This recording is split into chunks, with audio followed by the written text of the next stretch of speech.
History likes to tell us that Rome fell in 476 AD. One emperor removed, one barbarian king taking power, and the greatest empire on earth simply collapsed. But the truth is far more complicated and far more dramatic. Rome didn't fall in a day. It didn't fall in a decade. It didn't fall in a century. Rome took almost 500 years to die, slowly bleeding from internal corruption, economic decay, political chaos, and endless waves of enemies pushing at its borders. What makes this story so gripping is that Rome rarely realized it was collapsing. In fact, the empire often believed it was stronger than ever, even as cracks were forming beneath the surface. Before we continue, take 1 second to like, comment, History Explained, and subscribe to support the channel. This is the story of how the Roman Empire truly fell, beginning from its peak of power and walking step by step into the long decline that reshaped the world forever. To understand the fall, you must first understand the height. Around the 2nd century AD, under emperors like Trajan and Marcus Aurelius, Rome had reached its maximum size. It stretched from Britain in the northwest to Egypt in the southeast, from Spain to modern-day Iraq. It controlled nearly 20% of the world's population. Its wealth was unmatched, its legions undefeated, and its laws so advanced that pieces of the Roman legal system are still used today. But even at this peak, hidden problems were already forming. The empire was built on conquest. Rome grew by expanding outward, seizing new land, collecting taxes, and using the wealth of conquered people to maintain an enormous military machine. But once Rome reached its maximum borders, it discovered a terrifying reality. There was nothing left to take. The empire needed constant new revenue to pay its armies, build roads, keep officials loyal, and feed its people. Without expansion, Rome's finances began to strain. Underneath the golden surface of the empire, the economy was becoming unstable. The government minted more coins but reduced the amount of precious metal inside them, causing inflation. Food became more expensive. Luxury items became nearly impossible for common citizens to afford. A gap between the wealthy elite and ordinary Romans widened every decade. The rich lived in extravagant villas. The poor crowded into wooden apartment blocks that often burned down. Social tension grew. And while money problems spread, another threat built quietly: political instability.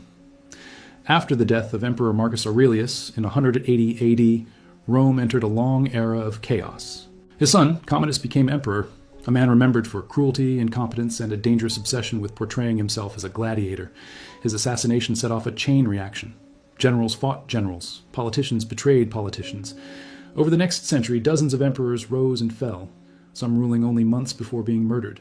Rome no longer had stable leadership. Whoever controlled the legions controlled the empire. The throne became a prize, not a responsibility. Each new emperor needed money to pay soldiers for their loyalty, deepening the financial crisis. Each emperor distrusted his rivals, so paranoia ruled the capital. Decisions became short-sighted and desperate. Meanwhile, on the edges of the empire, new forces were rising: Germanic tribes, Persian dynasties, and nomadic groups who sensed Rome's weakening condition. For centuries, Rome had been the unstoppable force. Now, cracks appeared in its armor. By the 3rd century, these problems exploded into what historians call the crisis of the 3rd century, a moment when the empire nearly collapsed completely. Plagues swept through cities, crops failed, trade routes were disrupted, armies were stretched thin across thousands of miles. In a single 50-year span, Rome had over 25 emperors, many of them killed by their own soldiers. The empire even split temporarily, as breakaway states formed in the west and east. Rome survived this dark period, but it didn't emerge the same. One emperor, Diocletian, attempted to save the empire through major reforms. He realized the empire was too enormous for one man to rule, so he divided it into 2 parts: the Western Roman Empire and the Eastern Roman Empire. Each half had its own emperor and its own administration. This system brought temporary stability, but it also revealed a harsh truth. Rome was no longer strong enough to function as a unified whole. Diocletian also increased taxes dramatically. Laborers, farmers, and merchants felt the pressure. The government tried to control prices with strict laws, but corruption grew. In rural areas, many farmers abandoned their land entirely. They could not keep up with demands from the state. Large estates took over abandoned fields, and poor workers became tied to the land, an early beginning of the feudal system that would dominate medieval Europe. When Diocletian retired, new power struggles erupted. The most significant outcome was the rise of Constantine, a leader who reunified the empire briefly and made a monumental decision. He moved the capital to a new city, Constantinople, far to the east. This city, strategically located at the crossroads of Europe and Asia, represented the future. It was wealthy, defensible, and full of opportunity. But it also meant that Rome itself, the physical heart of the empire, began to fade in importance. The East grew stronger. The West grew weaker. While the Eastern Empire thrived under strong leadership and booming trade, the Western Empire faced declining population, shrinking economy, and rising threats from outside. Barbarians were no longer just distant enemies, they were at the borders, pushing harder than ever before. Many of these tribes were not originally trying to destroy Rome. They were fleeing a far more terrifying force, the Huns. Sweeping westward with breathtaking speed, the Huns shattered everything in their path. Germanic tribes like the Goths begged Rome for refuge. Rome agreed, on the condition that the Goths surrender their weapons and submit to Roman authority. But Roman officials mistreated them, extorted them, starved them, and abused their families. The Goths reached a breaking point. They rebelled. In 378 AD, at the Battle of Adrianople, the Goths delivered one of the worst defeats in Roman history. They killed the Roman Emperor Valens and destroyed 2/3 of the Roman army. This battle was a turning point. It proved that Rome's legions were no longer invincible. It sent a message to every tribe watching. Rome could be beaten. After Adrianople, Rome entered a new phase of decline. Barbarian groups no longer feared the empire. Many entered Roman territory not as enemies, but as settlers, farmers, and even allies. Rome hired them as soldiers, giving them land and power. Over time, these groups became essential to Roman military strength, but also difficult to control. Inside the empire, people felt the collapse. Roads became less safe. Cities struggled to maintain infrastructure. Trade routes were disrupted. Rome's population dropped. The economy shrank. The empire's once famous discipline fractured. Yet despite all this, ordinary Romans believed Rome would recover. For generations, their ancestors had lived under the most powerful empire in the world. The idea that it could fall was unimaginable, but the signs of collapse were everywhere. Corruption in government deepened. Wealth concentrated in the hands of a small elite. The middle class nearly disappeared. Cities relied heavily on imported grain from North Africa. If those supplies failed, famine became a real threat. Military recruitment struggled. Many citizens didn't want to join the army because service was hard, dangerous, and poorly rewarded. Rome increasingly relied on barbarian mercenaries to fill the ranks. These mercenaries were loyal not to Rome, but to their own leaders. As the 5th century approached, Rome's enemies grew bolder. The Visigoths, once mistreated refugees, rose under their leader Alaric. They demanded payment and recognition. Rome stalled, negotiations failed, tensions escalated. In 410 AD, something happened that had not occurred in nearly 800 years. Rome was sacked. The Visigoths entered the Eternal City and looted it for 3 days. Although they did not destroy the city completely, the psychological shock was enormous. Romans were stunned. The world was stunned. The unthinkable had happened. The symbol of civilization had been violated. And yet, the Western Empire lived on, but weaker than ever.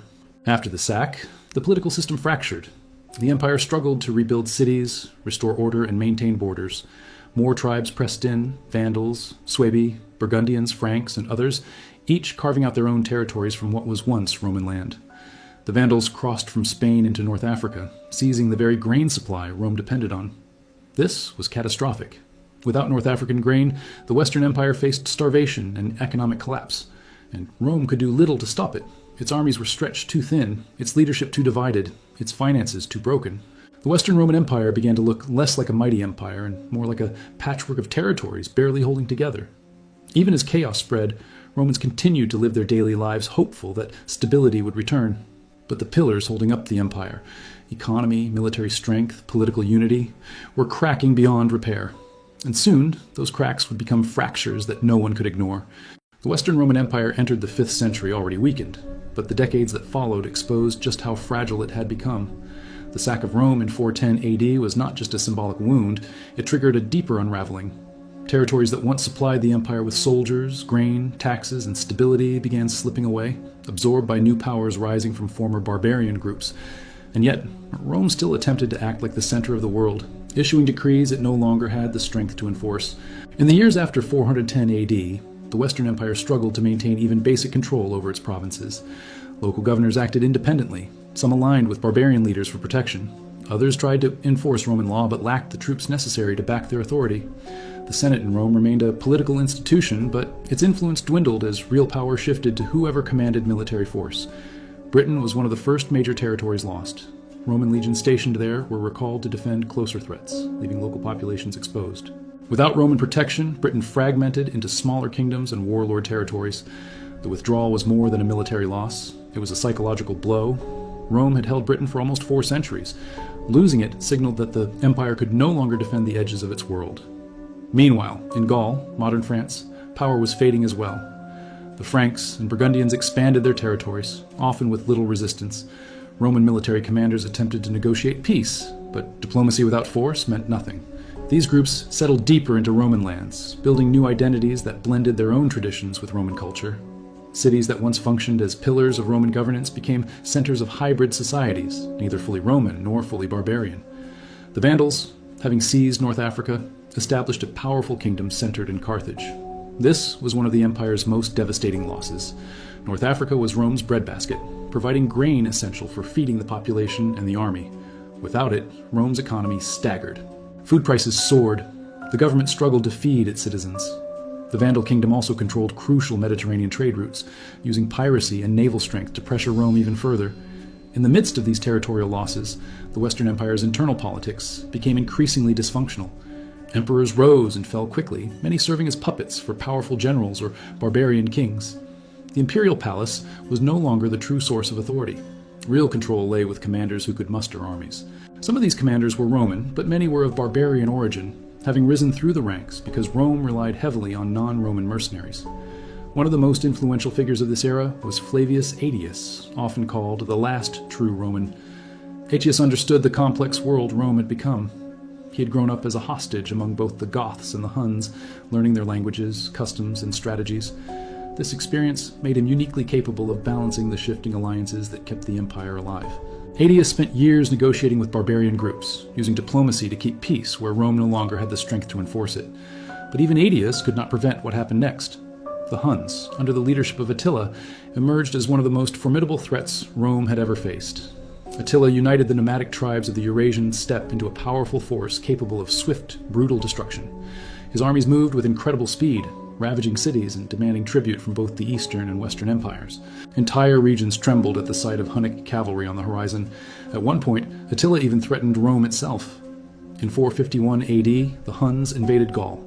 It was here that Aetius assembled a coalition unlike anything seen before. Romans, Visigoths, Franks, and other groups stood together against the Hunnic advance. At the Battle of the Catalonian Plains, one of the bloodiest battles of late antiquity, this coalition managed to halt Attila's advance. Although not a decisive Roman victory, it prevented an immediate catastrophic collapse. The following year, Attila marched into Italy. Cities burned, refugees fled south, panic swept through the peninsula. But before reaching Rome, Attila unexpectedly withdrew. The reasons remain debated: famine, disease, political negotiations, or fear facing a determined Roman defense. But whatever the cause, Italy was spared total devastation. However, the victory was hollow. Rome was not saved because it was strong. It survived because Attila chose not to destroy it. Soon after, Attila died, and his empire fractured. But the Western Roman Empire was in no position to recover. The temporary unity forged under Aetius collapsed almost immediately. Infighting resumed.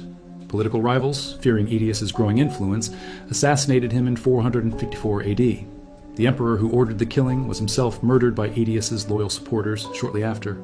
Rome's leadership cannibalized itself, weakening the empire further at the exact moment unity was most needed. The next blow came from the Vandals.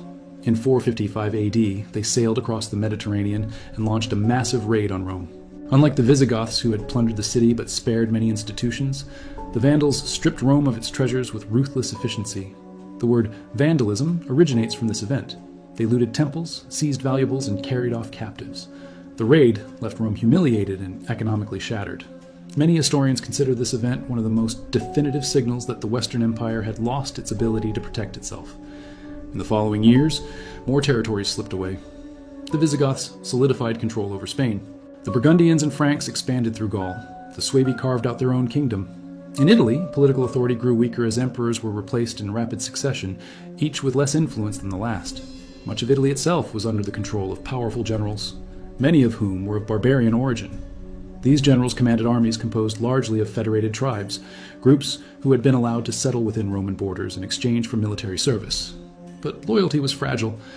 These leaders often acted independently, ignoring imperial orders when it suited them. Among these rising powers was Odoacer, a Germanic military leader who commanded significant influence. But before he rose to prominence, another figure dominated the political landscape: Ricimer, a general who controlled the appointment and removal of emperors for over a decade. Ricimer never took the throne himself. He was of barbarian descent and therefore technically ineligible, but he ruled from behind the scenes, replacing emperors whenever they challenged his authority. This puppet system further eroded the image of Roman legitimacy. The empire began to appear as nothing more than a hollow shell controlled by military strongmen. Meanwhile, ordinary life in the Western Empire deteriorated. Roads fell into disrepair. Trade routes were broken. Cities shrank as people fled to the countryside for safety. Public baths, once symbols of Roman luxury and engineering, closed down. Aqueducts were neglected. Many once thriving cities became shadows of their former selves. The economy contracted sharply. Coinage became unreliable as the government debased the currency even further. Bartering replaced monetary transactions in many regions. Wealthy landowners grew more powerful, turning rural estates into semi-independent domains. Many poor Romans became tied to these estates, losing their mobility and freedom. This shift laid the foundations for medieval serfdom. At the same time, the Eastern Roman Empire, later known as the Byzantine Empire, remained relatively strong. Based in Constantinople, it maintained a stable administration, strong economy, and effective diplomacy. While the West was collapsing, the East preserved Roman culture, law, and military power. But it did little to save the Western half. Eastern emperors viewed the West's problems as costly and chaotic, preferring to secure their own borders rather than rescue a collapsing neighbor. By the 460s, the Western Empire was reduced to a fraction of its former size. It still claimed authority, but reality painted a different picture. Most of Gaul was lost, Spain was divided, North Africa was gone, Britain had been abandoned. Only Italy and a few nearby territories remained under direct imperial control, and even there, power was fragile and uncertain. The final decades became a cycle of rapid instability. Emperors were elevated and deposed with alarming speed. Generals and barbarian leaders negotiated, betrayed, and fought for influence. The system had rotted beyond repair. Even if a brilliant leader had emerged, the structural damage was too deep to reverse.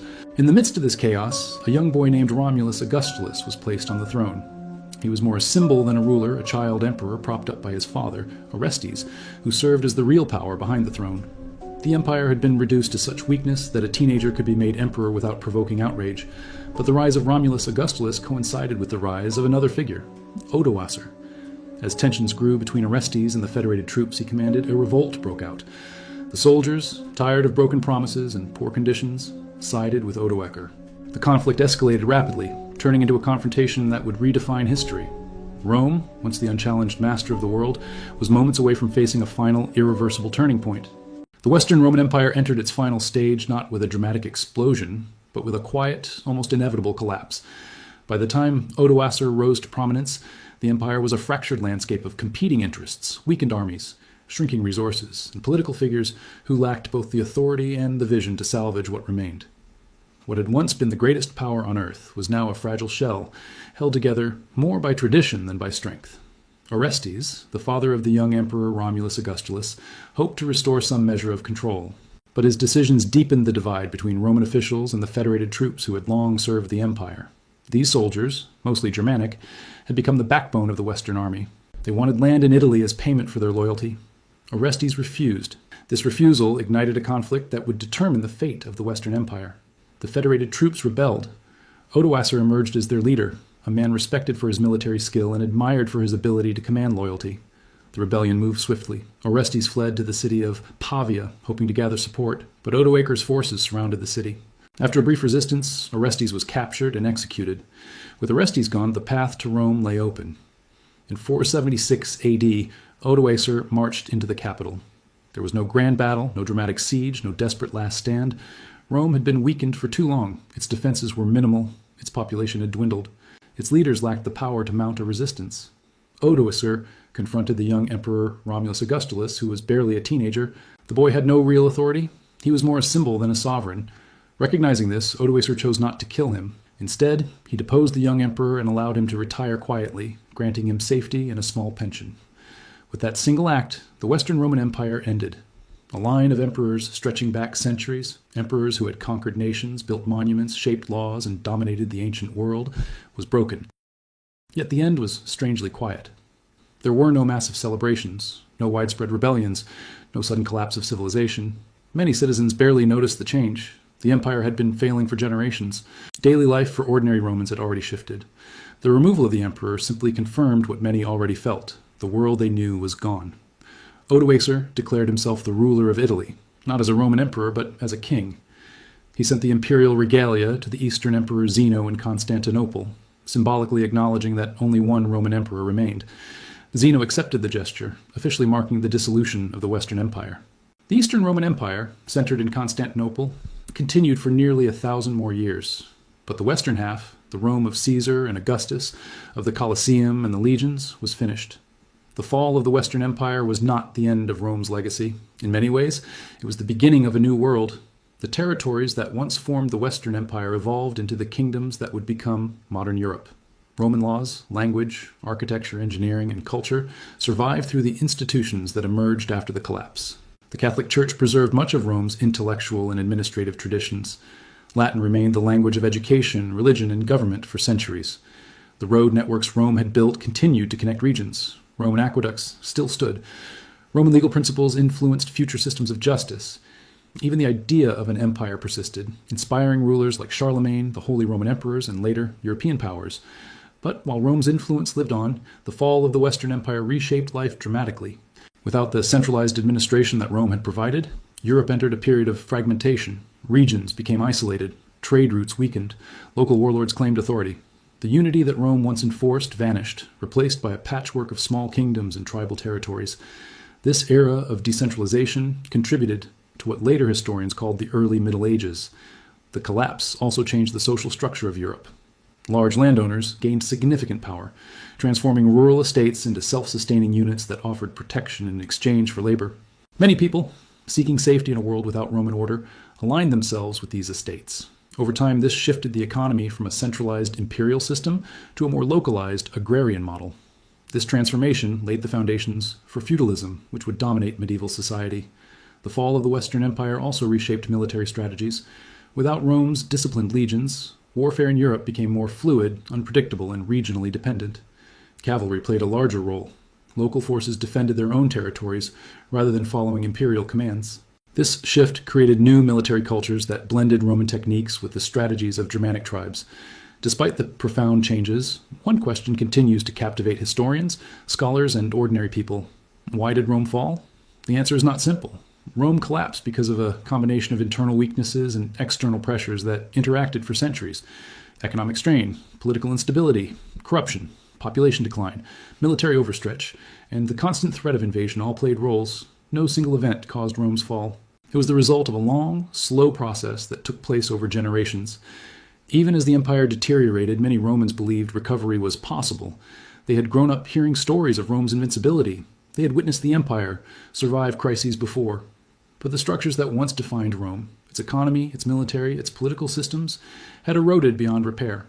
By the time the end came, the empire lacked the strength to defend itself, the resources to support its people, and the unity to act with purpose. The fall also revealed a deeper truth. Empires do not simply collapse because of external threats. They collapse when their internal foundations crumble.